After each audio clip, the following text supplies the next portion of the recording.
Jadi ini saya tak langsung memberikan satu gambaran bahawa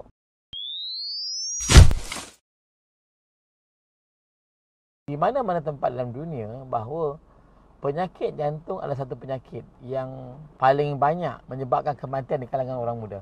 Di Malaysia pada tahun 2006, kematian disebabkan penyakit kardiovaskular sampai 16,000 orang. Tapi pada tahun 2018, angka itu dah double lah. Jadi maksudnya angka ini satu perkara yang tak boleh nak dikesampingkan. Jadi maksudnya ini menggambarkan satu fenomena, bukan fenomena baru. Tapi fenomena itu dah mula makin bertambah nyata. Jadi ini saya tak langsung memberikan satu gambaran bahawa kalau kita tak buat sesuatu sekarang, maka angka kematian ataupun masalah penyakit jantung kalangan muda akan bertambah. Kalau kita kata penyakit jantung di kalangan orang muda, maksudnya kita rujuk kepada sekiranya sekarang jantung itu berlaku pada pesakit yang berumur kurang daripada 40 tahun.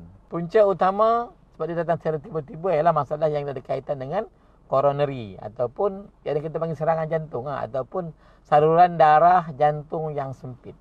Punca kedua kenapa penyakit jantung berlaku di kalangan orang muda.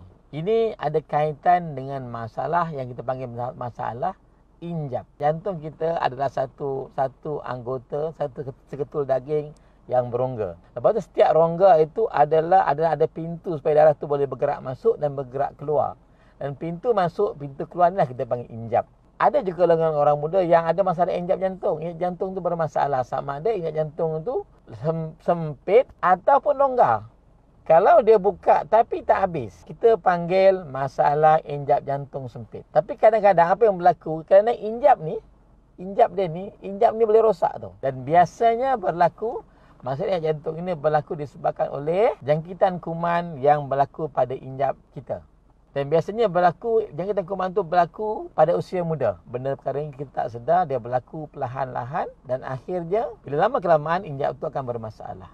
Isu ni kadang-kadang kita tak sedar benda ni. Sedar masa bila? Bila kita buat pemeriksaan. Penyakit jantung orang muda yang ketiga adalah penyakit jantung berlubang. Saya sebut tadi masalah dinding jantung ada 4 rongga. Dan kadang-kadang di antara rongga-rongga itu dia akan biasa menggunakan pintu masuk dan pintu keluar. Tapi ada kes-kes tertentu yang berlaku jantung tu berlubang. Dan itu biasanya sakit jantung berlubang berlaku sejak dalam perut ibu. Dalam perut ibu sakit jantung tu dah berlubang dan bila beranak dia dah ada. Ada saya pesakit baru saya jumpa bila dah 40 tahun tengok jantung dah berlubang. Dia tanya doktor bila berlaku? Ini kalau jantung berlubang ni dah berlaku peringkat awal tapi mungkin masa tu mungkin dia sihat sepenuhnya, doktor pun tak cek ataupun dia memang tak ada masalah apa-apa sebelum ni. Dan ini boleh menyebabkan kematian. Boleh menyebabkan lemah jantung, boleh menyebabkan kematian. Yang keempat, punca jantung pada orang muda, ini ada kaitan dengan masalah ritma jantung. Dan jantung kita sebenarnya bergerak. Walaupun dia 4 rongga jantung kita akan mengepam serentak. Sebenarnya dia pam bukan tak serentak.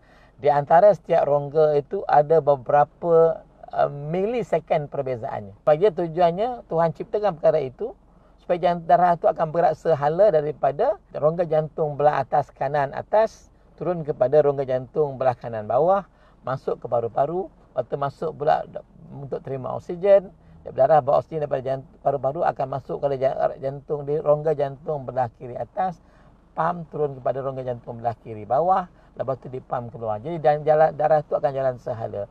Dan yang menguruskan semua ini Tuhan ciptakan sistem yang kita panggil pacing rhythm. Jantung kita ada sistem elektrisiti yang menyebabkan jantung kita boleh mengepam serentak. Dan kadang-kadang sistem rhythm itu boleh bermasalah. Satu lagi yang saya ingin ingatkan, yang kadang-kadang kita lupa, sekiranya tuan-puan ada sakit darah tinggi waktu muda. Budak muda darah tinggi, punca utama biasanya kalau kita kaitkan biasanya adalah kaitan dengan penyakit buah pinggang. Sekiranya darah tinggi itu tak kita kawal dengan elok. Salah satu komplikasi darah tinggi yang tak dikawal dengan elok ialah akibatnya jantung kita akan bermasalah. Dan kita juga tetap akan juga panggil penyakit jantung. Sama ada dinding jantungnya menebal ataupun jantung tu akhirnya lemah. Orang muda ni adalah aset sebuah negara.